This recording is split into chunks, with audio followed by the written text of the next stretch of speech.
Hi everyone, welcome back to my channel.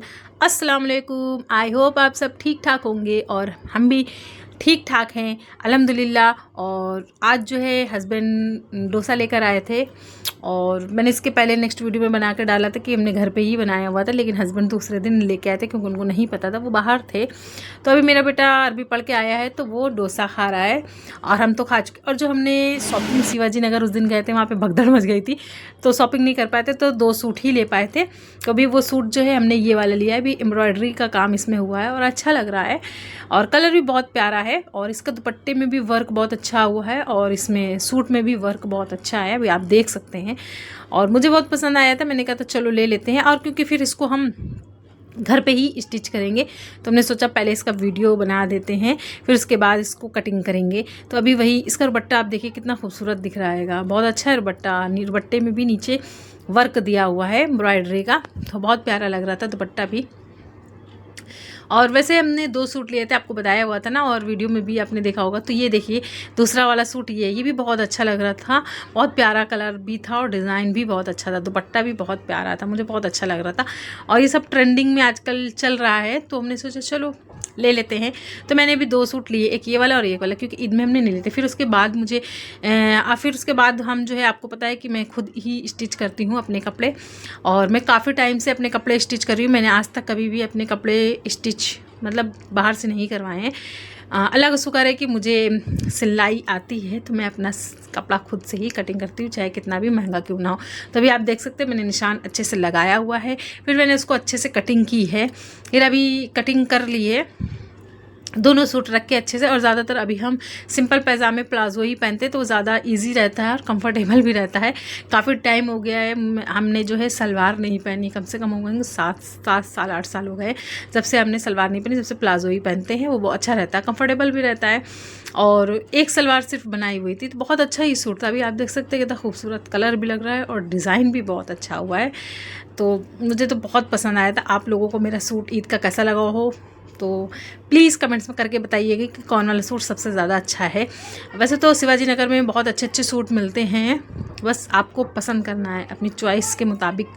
और फिर उसके बाद अभी इसके धागे भी लेने थे क्योंकि धागा तो मेरे पास इसमें का नहीं था। तो फिर उसके बाद हम धागा लेने गए हुए थे, तो शॉप पे गए तो वहाँ पे लेस भी ढूंढ रहे थे कि इसमें की लेस मिल जाएगी तो स्लीव में लगाएंगे, लेकिन नहीं मिल रही थी। बोला नहीं है दूसरे डिज़ाइन की, हमने कहा दूसरे डिज़ाइन की नहीं लेंगे।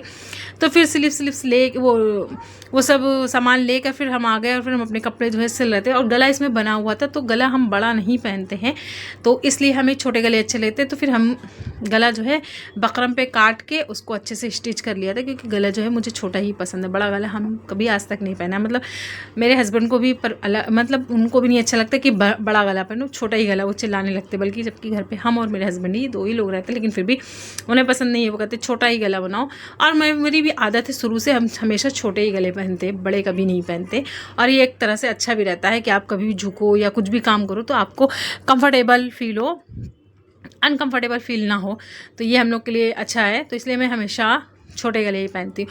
और सूट भी बहुत अच्छा अल्हम्दुलिल्लाह बहुत अच्छा लग रहा था। अभी उस दिन बताया ना भगदड़ मच गई थी तो कुछ भी नहीं ले पाते, नहीं वरना मेरा इरादा था कि चप्पल भी लेंगे चूड़ी भी लेंगे। फिर उसके बाद हमें टाइम नहीं मिलता है, आपको बताया कि मैं जॉब करती हूँ तो मुझे टाइम नहीं मिलता है। शाम को जब हस्बैंड कहीं बाहर चले जाते तो फिर शाम को ही जाना। तो अभी इस टाइम तो बारिश है, कभी भी बारिश आ जाती है तो इम्पॉसिबल है कि जो है कपड़ा मैं लेने जाऊँ। दिन में मेरे पास टाइम नहीं रहता है और शाम को ही थोड़ा टाइम मिलता है तो सोचते हैं।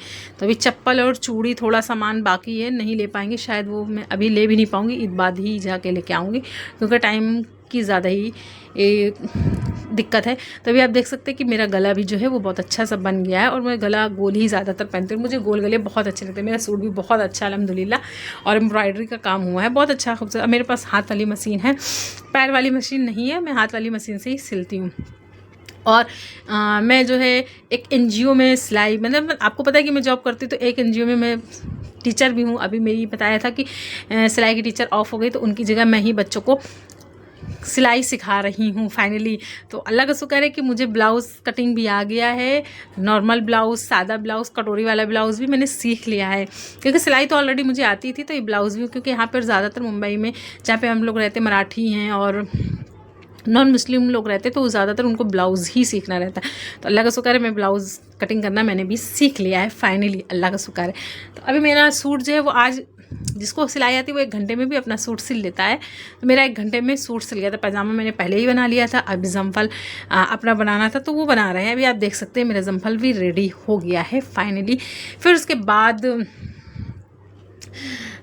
सबसे अच्छा ये रहता है कि ज़िंदगी में हर इंसान की या हर कहे तो लड़की की जब शादी होती है तो उसके बहुत से अरमान रहते हैं, बहुत सी ख्वाहिशें रहती हैं कि अपने हस्बैंड से लेकर कि मेरा हस्बैंड ऐसा होगा, मेरा हस्बैंड के साथ मैं ऐसा करूँगी। बहुत से लोगों का रहता है, मेरी भी तमन्ना थी, लेकिन शायद जो इंसान जैसा सोचता है वो उसको वैसा नहीं होता, उसका अपोजिट ही होता है।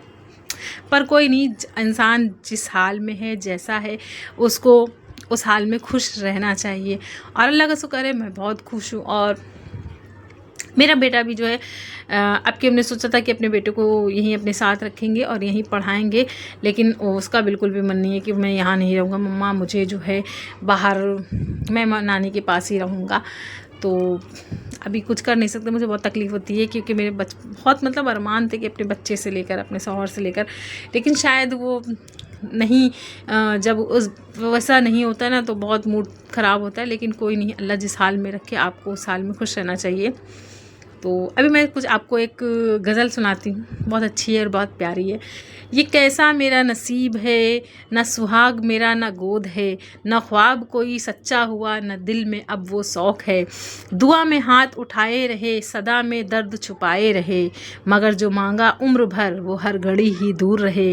न हम सफ़र मिला कभी, न ममता की कोई रोशनी, ये ज़िंदगी की राख है, न चांदनी है न नूर है। तन्हाइयों के शहर में हर दिन एक शाम सा, न कोई बात करने को न दिल का कोई तूर है। ज़माना क्या खुदा भी अब जैसे खफा सा हो गया है, जो मांगती हूँ अश्क में वो हुर्फ तक भी चूर हो गया है। नगमा बानों की दास्तान सुनाए कौन इस जहान में, कि दर्द भी छुपा हुआ है और सब्र भी मशहूर है। अब ज़िंदगी मतलब इसी तरह से चलती रहती है क्योंकि अभी जब हस्बैंड भी अच्छे से बात ना करे तो फिर दिल को बहुत तकलीफ़ होती है शायद कहीं ना कहीं कि, और मुझे बहुत ज़्यादा तकलीफ़ होती, बहुत होता है, लेकिन मैं अपनी दिल की बात किसी को नहीं बताती। और मेरी आदत हमेशा से नहीं रही है कि मैं अपनी कोई भी बात किसी को शेयर करूं। मैंने कभी किसी से नहीं बताया, अपने फ्रेंड्स में भी नहीं, जब तक कि मैं मतलब उनकी सुन लेती, लेकिन अपनी बहुत कम बताती हूँ। बहुत कम ही लोगों से मैं अपनी दिल की बात बताती हूँ कि मुझे क्या तकलीफ़ है। और वैसे भी अपने दिल की बात किसी को बताना भी नहीं चाहिए, सिर्फ अपने अल्लाह से बताना चाहिए। अपने इस्लाम में भी बोला गया है कि औरतें जो है वो अपने शौहर के लिए तैयार हो, जिससे कि शौहर देख के अपनी औरत को दिल खो जाए। लेकिन मेरे यहाँ तो अपोजिट है, मेरे शौहर तो मेरे देख के शायद मुझ में इंटरेस्ट ही नहीं लेते। मुझे ऐसा लगता है मैं जब उनके लिए तैयार होती हूँ ना तो बस उनका मूड ही अपसेट हो जाता है। क्या होता है ऐसा कि मतलब हम लोग के बीच में लड़ाई नहीं होती है, बस बोलचाल बंद हो जाती है। पता नहीं क्यों, ऐसा मैंने कई बार आजमाया है। मैं हर औरत की तरह मेरे भी अरमान है कि मैं अपने शौहर के लिए तैयार हूँ, या मेरे शौहर भी मतलब जो मैं पहनूँ या करूँ तो उसमें वो इंटरेस्ट ले। पता नहीं क्यों उनका ऐसा क्या है, मुझे समझ में नहीं आता। मैं अपने हस्बैंड को कभी समझ ही नहीं पाई। वो पल में मतलब उनका मिजाज कभी बहुत अच्छा हो जाता है मेरे लिए, कभी बहुत रूडली हो जाता है। मैं खुद ही कंफ्यूज हो जाती हूँ कि क्या। केयर तो बहुत करते हैं, मर्द को अल्लाह पाक ने ऐसा बनाया।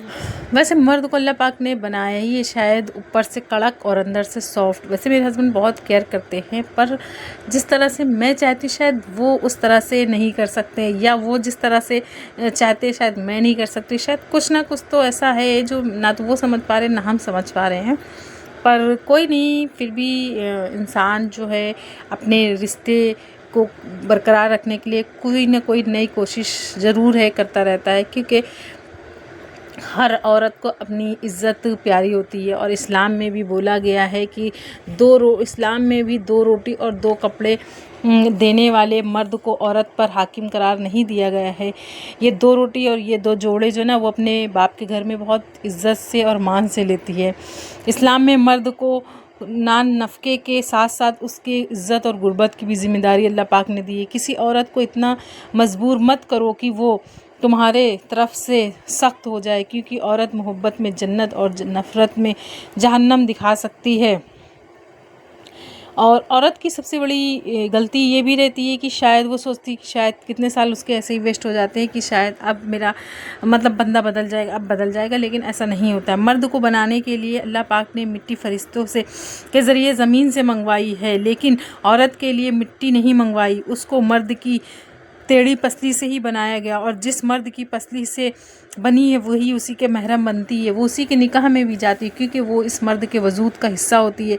और रिश्ता भी वही कायम रहता है जिसमें दोनों एक दूसरे को खोने से डरते हैं। और मियाँ बीवी के बीच में मोहब्बत तो बहुत रहती है, लेकिन आज के टाइम में जिस तरह से शायद एक्सपेक्टेशन बीवी अपने शौहर से करते हैं या शौहर अपने बीवी से, शायद वो उसके मन मुताबिक नहीं होता है, ऐसा मुझे लगता है।